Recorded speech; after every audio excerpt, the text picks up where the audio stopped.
All right. Hello everyone. This is the video where we look at robot framework. Uh, how can we use it? When should we use it? And when does it make sense in our project? So let's go through it. This is the robot framework. Okay, let's see. We can use it for test automation as well as RPA.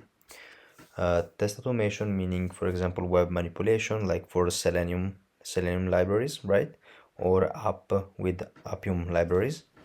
Also, it has RPA capabilities, which means robot process automation, which basically would mean automating interfaces, sending an email, extracting data, populating it somewhere else. It is a keyword-driven framework, which makes it really readable for stakeholders and let's say low or non-technical people. And it has huge amounts of libraries which actually power it in the first place, like Selenium and Appium. And you can write code, let's say in Python, Java, or JavaScript if it's suited for the library. And it has detailed reporting, which is really cool for us, so we can make extract our key informations about our run and so on. So why should you use it?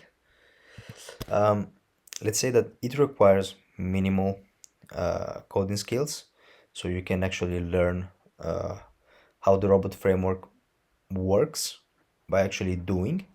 And so this is really great, at least when first starting. It is cost effective, so it's open source, and you can deploy this project literally with no cost other than time, obviously.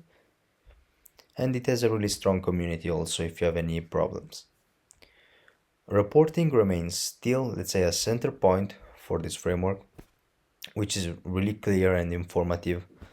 And there, with the automatically generated logs, you literally have, let's say, all the information that you need to either understand if you have a bug, understand your results, and make some informed decision based on that.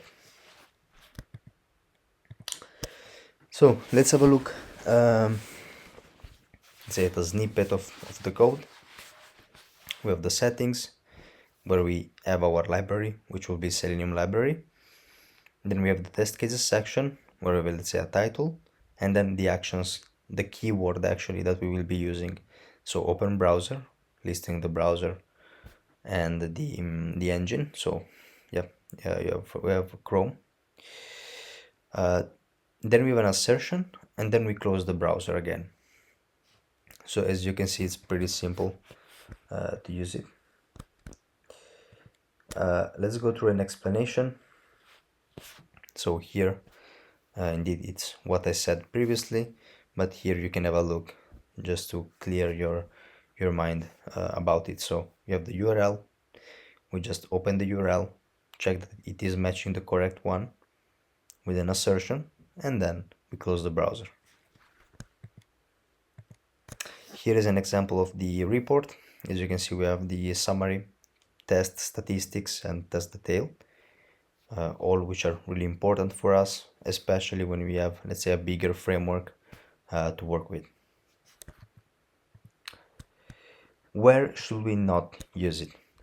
Ideally, robot framework is better suited for end-to-end and acceptance test.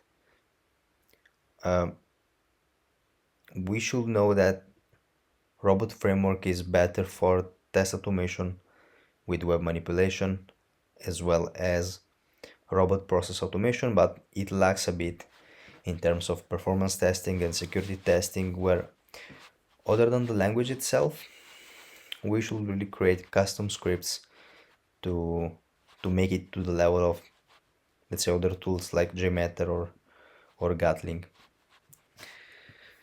So conclusion, in the end,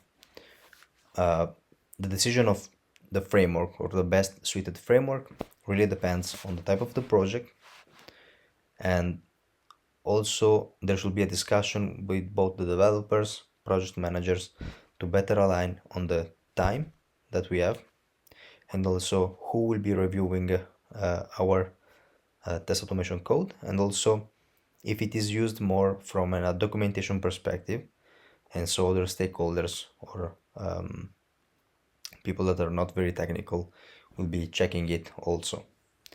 So by understanding the people that we work with and the project timelines and the project scope actually, we can understand if robot framework could make sense in our case. So I hope this video was helpful to you, and let's see you on the next one.